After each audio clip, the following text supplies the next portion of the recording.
on in. First, second, and final of the day. Top rocker.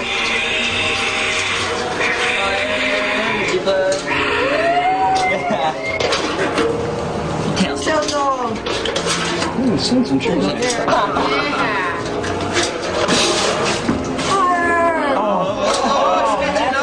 That's it. Message good. That right there was Lance Mountain in a future primitive skate video. And to a lot of people, he is considered the father of fingerboarding. But before him, a lot of skateboarders who were just bored or it was raining outside and they couldn't skate would construct these fingerboards out of cardboard and Hot Wheel axles and wheels, and they would make cardboard half pipes to just have some fun in the house. After that feature of Lance Mountain in that video, Skate Mag started to make how-to directions on how to make fingerboards, ramps such as half pipes out of cardboard, and things that are easy to find around the house. Then the 90s hit and tech deck came around, and this is when the fingerboarding culture boomed.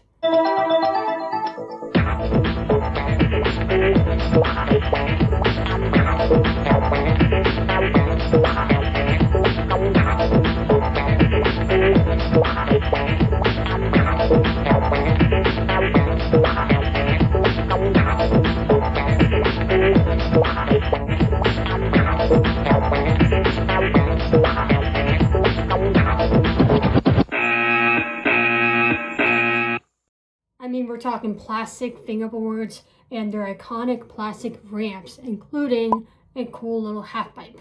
Now, of course, over the time, Tech Deck would evolutionize the half pipe, including a wood series one, which is the first one I ever had. Let's just say it was a bit difficult to get a line because of how steep it was. I feel like it's more of a collection piece, just saying. And then following Tech Deck, there is a big brand that we all know, based in Germany, Black River Ramps.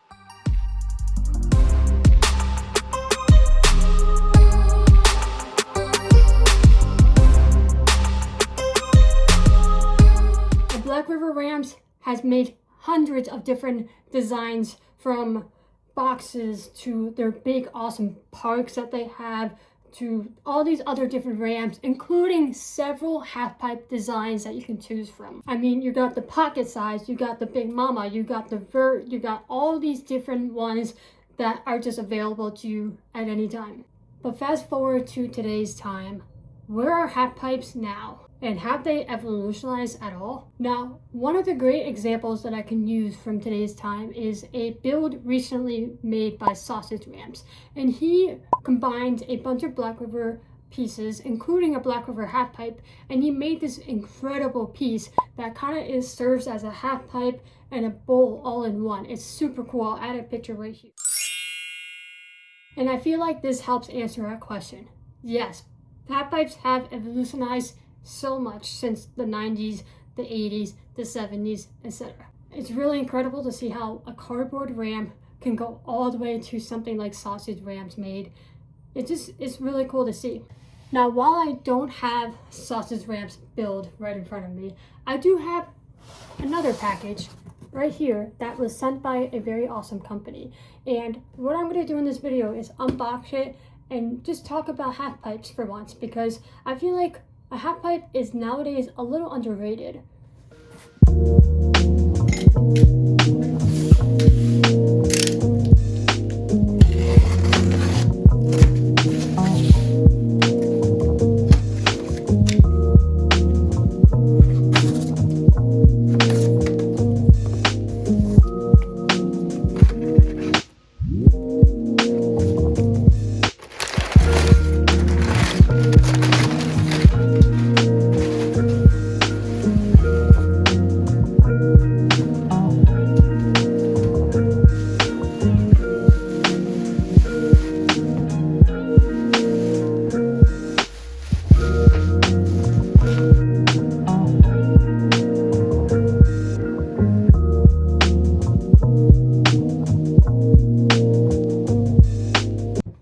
Here is a Teak tuning / sessions half pipe, or if you want to go as the website says, it is a two-phase half pipe that has wooden fingerboard obstacle with acrylic and stainless steel coping. And this thing is pretty legit. Super nice weight to it, high quality ramp, And I like how on the bottom it says it is handmade in Rochester, New York by Session, which is, I think, a sister company of Teak Tuning. I might be wrong, but they are kind of with Teak Tuning. And they also, of course, included some tape.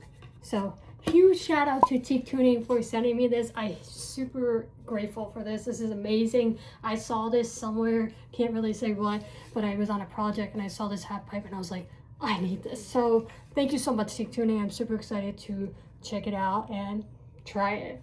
So I'm going off of what Teak Tuning added in their description. This is laser cut from birch with a smooth transition that's dialed in for riders of every skill level.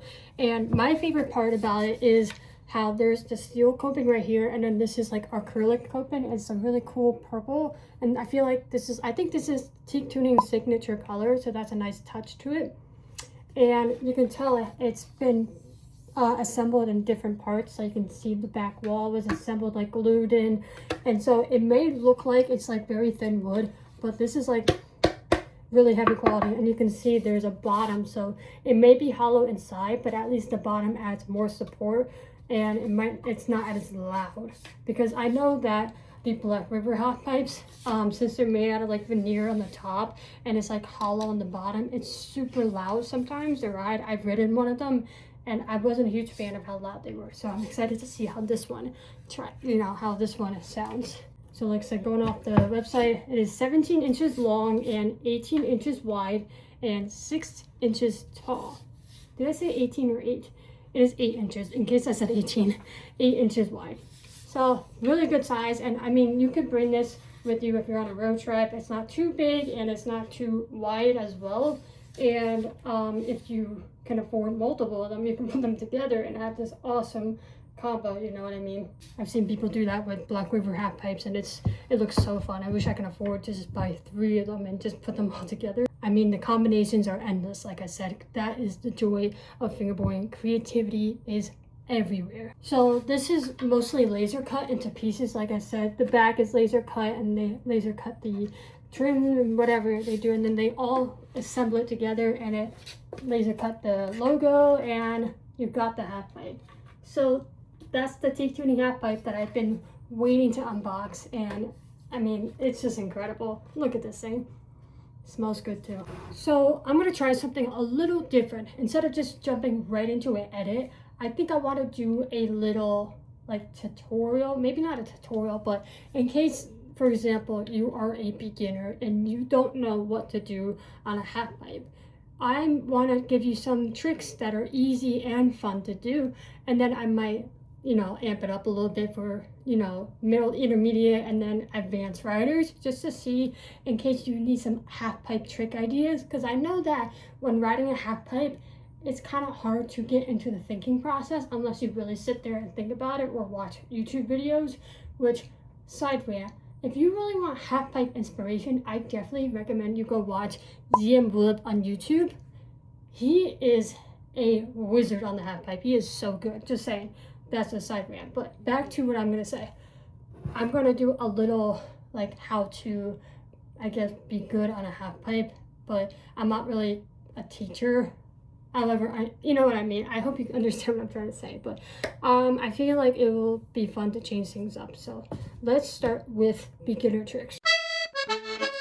First simple trick is basically putting a stall to the coping. Super simple. All you have to do is pop the back of your board, you can see right here, and lift it onto the coping and then pop it back off using your back wheels. And it's super simple. Once you get into it, you can do longer stalls and kind of revert it and such.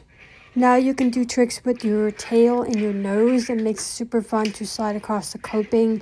And it's super simple. All you have to do is just lift that front part of your board, or if you want to use your tail, lift the back side and kind of do an ollie onto the coping.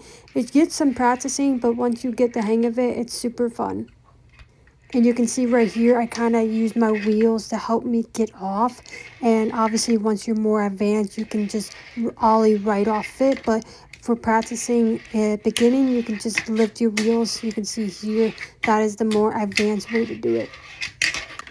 Then next is a 50-50 basically, using your trucks. Excuse my trick names, I'm terrible at it, so I'm trying my best here. But I kind of like this trick because it's really fun to do in between other tricks, and it's super simple. You don't really have to ollie onto it. You can use your back trucks to just slide right onto it, and then eventually you can ollie onto it, and it makes it super fun. This is just using your back trucks. It's all about balance. I suggest practicing manuals first, just so you can get the hang of balance. And then once you got that, just start practicing on the half pipe. You know, you don't even have to start off on the back. You can just start right at the base and go up it and just start balancing it. See where your fingers are at and just see if you can do it. And the longer you can balance, the more fun it is. You can see here, I'm trying to show you how exactly you can get your trucks hooked onto the coping. And then eventually you can do combos with those cool tricks. Now this trick is more creative. I try to use my thumb to mimic a hand basically, kind of like an old school skateboarding where they slide their wheels against the ramp as they put their hand on the actual quarter just to do a cool little trick. I don't know what it's called, but it's super fun. And once you kind of get the hang of putting your thumb down and basically sliding your wheels like that, it's super easy and super fun to do. Now here I'm demonstrating how you can turn. Basically you lift your back wheels and do a 180 without even ollieing. You can just lift those back trucks and it slides 180 and then put that thumb down. And it's just very simple and fun. I personally think.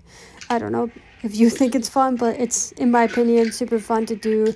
If you're just in the car and you don't want to make too much noises, I can do this for hours.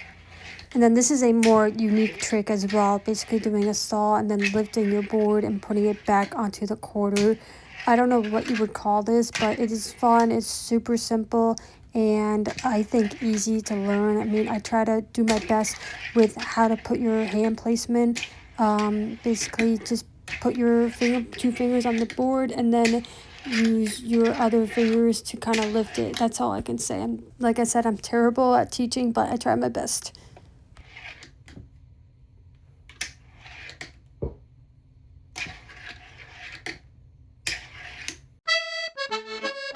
If there is one thing I like to do, it is shove it tricks. And this is such a fun trick to do. Just shove it and then 50-50. So fun. I love it so much. And I could probably do multiple shove its in one line. It is so fun. And I feel like it's underrated. So I'm going to put some shove it tricks in it. So this is how I kind of learned. Just practice your shove its on the coping first. And then start dropping in. And then do the whole line and see how it goes from there. Now, obviously, it wouldn't be a video without a kickflip. I mean, this is a pretty fun one to do. It's kind of tricky to do. And I always try to land my kickflip on the quarter so I don't land it flat. And this is me just showing off. Sorry about that. I couldn't help myself. Obviously, start off with doing the first part of the trick just so you can get the hang of it. And then start off by adding the kickflip. And after that, you can try to tie it all in together. It might take a few tries just to get the hang of it. It can be a little tricky. Sometimes that kickflip gets away from you and you can't catch it in time. So it's all about being fast. And we're back to doing shove it tricks because shove it tricks are awesome. This one is super fun. Just 2 shove its in one line. Like, come on, you can't say no to that. This one is awesome for in-between tricks. If you're trying to just recuperate, this is such a perfect yet fun-looking trick to do. I don't know how to explain it, but you can just watch me do it right here. And then I decided to add this trick, which kind of uses your outer fingers as well. And you have to be really fast with this trick so you can make sure you get that finger out of the way before you hit the coping with your tail. So that ring finger is holding the tail. It has to get away before you land it onto the coping. So it has to be really fast. And that's why I made it a intermediate trick, because I feel like beginners wouldn't understand it. I might be wrong. Prove me wrong though. Prove me wrong if I am wrong. And see, I added some combinations once I got the hang of it. This one is on the borderline of being intermediate to advanced. I mean, it's a tray flip to a kick flip. I love tray flips. It can be hard to do a tray flip onto the coping, so it is in between. It depends on if you're good at tray flips and kick flips. So I just added this on the borderline of intermediate and advanced.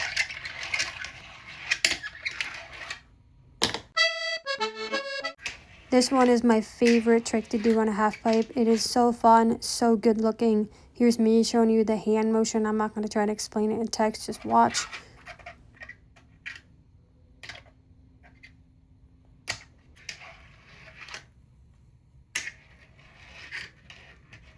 People also like to use their thumbs instead of their pointer finger, such as this. I like to use my pointer finger because it looks more fun for me and it is easier for me to do, so it is your preference. This next trick is some Tony Hawk shit. I mean, yeah, it's super cool. You get both your fingers off the deck, and I feel like this would be a better trick to do on a bigger half pipe, where you have more room to do, so like a Black River vert ramp or whatever, because that is such a big trick, but it's so fun to do when you have a lot of room. You can see I'm kind of struggling with room here, but I could not include that. This next trick is kind of difficult to do, but I wanted to include it because I do think it is an advanced trick. Okay, I did a little speed run there, but the last trick for advanced is doing a full line. I mean, unless you are super good, and I'm sure there are a lot more riders that are way better than me, but doing a full line is so difficult. I mean, you make so many mistakes, and just trying to land every single trick is almost impossible for me unless I really try to slow it down and take it easy, which, you know, half the time I never do. I try to do these big tricks, advanced level, just to impress and wow everybody. There are different ways to ride it, techniques, and so many creative outlets for this ramp, and that is why I think this is the most iconic ramp to ever be made.